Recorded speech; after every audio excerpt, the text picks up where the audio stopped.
Stuart, first and foremost, thank you for talking to us. What we appreciate, it's a busy time for you and the club as you look for a new head coach stroke manager. But first of all, can I ask you, the decision to part company with Dean, how much of that was based on the negativity after the Blackburn result, particularly here at home? Yeah, I mean, of course it played a part. There's a number of factors, but the atmosphere, especially in the second half, was difficult. It was difficult for the players to perform. Any player in the world to perform if it's like that. And I thought, probably Dean didn't deserve that, but the fact is that's what happened. So of course that was a factor. We also had to look at performances in the main. Were they at the level that we'd hoped that they would be?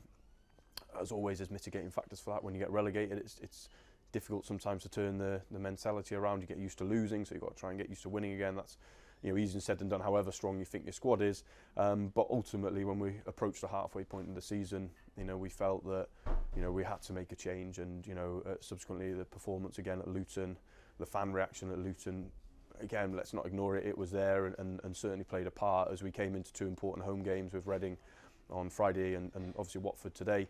That we've got to change we've got to do something to try and change the mood. We've got to try and do something to change the direction that our season's going to go in. The top two have gone a long way away from us in the last 2-3 weeks, and we've got to make sure that if we can, try and keep somewhere near them, and if not, certainly not to drop the playoff place. So we felt that, could we stick longer? Yes. Would we have liked to be honest, yeah, because we believed in Dean and what he was ultimately trying to do. But then when we put all the factors together, and when I sat with Dean and spoke to him, it became a decision that we probably felt was in the best interests of the football club and probably of Dean as well at that point. This is obviously the $64,000 question, but of course when any club appoints a manager, you always do it in the best of faith, believing that that person is the right individual to take the club forward. What, in your opinion, didn't happen for Dean here that perhaps you expected to happen? Yeah, I think, like you say, every appointment you make of any member of staff or any player you sign, of course it's always with the intention that you expect it to work, and you do everything you can in your power to make it work. For whatever reasons with Dean, it hasn't worked out as he would have wanted and as how we would have wanted. And we've had to analyse why. I think it's when he came in as well, I think we have to remember the circumstances. We'd won 1 in 10 in the Premier League. He was following a manager who'd worked a certain way and been very successful, certainly at championship level, working that way. So of course we felt things needed to change at that point to try and help us be successful at a higher level.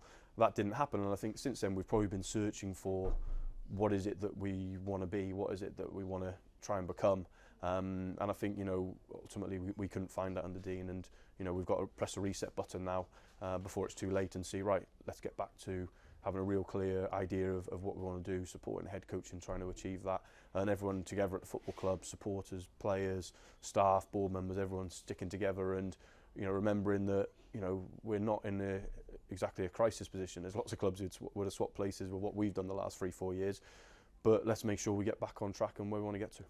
You've alluded to a lot of factors there, and I must ask you, I've been lucky enough to come here and see many games, and this club has a very unique way of running which has been very successful, and also a style of play.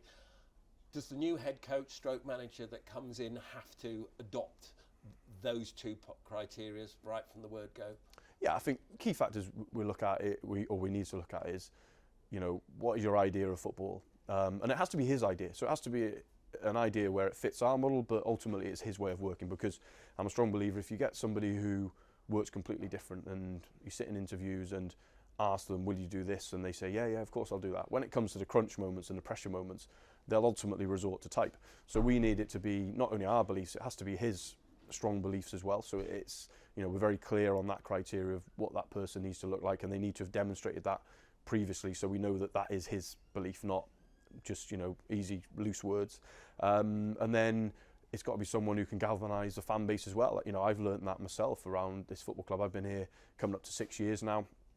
Had a great time. We've got a fantastic fan base, great numbers that turn up, but it's probably I didn't appreciate how important it was, that connection between the head coach and the fan base, until it wasn't there, because I'd only known previously with Daniel, and we finished 14th in the first season, and all right, there's some grumblings, but ultimately the fans wanted to believe in him because he had that connection with him. So for sure, the next person, it's not about having a happy clapper who just walks on the pitch to keep the fans happy, because that doesn't work if there's no substance behind his work.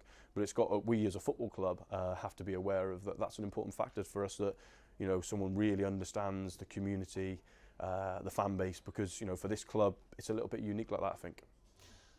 Already, as you would expect, the bookmakers have formulated their list. They've got David Wagner as a clear favourite. How much different is their list to your list? And indeed, do you have a list at this moment in time? Yeah, so we're well on the way with that list. There's two of the managers aren't even on their list, which always makes me laugh. The bookies. Yeah, I mean, listen, I don't know how it works. I'm not a gambler, but I'm thinking if you go and put a tenner on someone, they move their odds quite quickly. We've got a list. We're working through that. We're right near the end of that. We've been interviewing constantly over the last, since Dean went, so the last 3-4 days.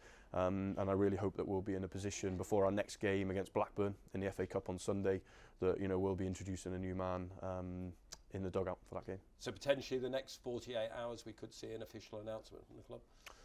Yeah, maybe not that quick, but certainly by the weekend, because we don't play till Sunday, so it just gives us a little bit more breathing space in that regard. But I'd like to think, by the end of the week, come Thursday, Friday, that the person will be in place, taking training and preparing the team for an important cup game, because the cup's important to this football club. And then after that, a nice week lead into the Preston League game for his first league game.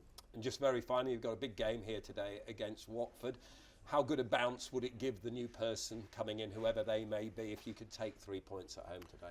Oh, it's huge, because we can't let the season drift away. We can't sleepwalk into these games don't matter. And I must credit Alan Russell and Steve Weaver, who've done a fantastic job over the last 3-4 days of reminding the players that, and also credit the players. We sat with the players on the day after Dean went. I give them the rationale behind it, but also reminded them that they're the ones who got on the pitch. They've got a job to do, and they need to show the fans something. They did that Friday night. We put in a good performance, full of energy, full of forward running, full of forward passes, and I think everyone in the stadium could appreciate that.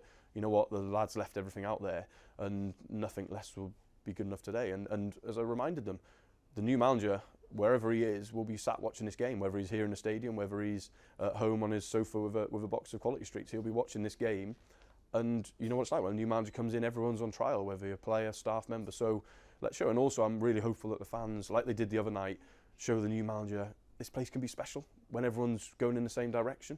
So, let's excite people that when you come in, that you're coming to a great club, great fan base, great facilities, great squad of players for this level, and let's all get behind it, because that's what we need.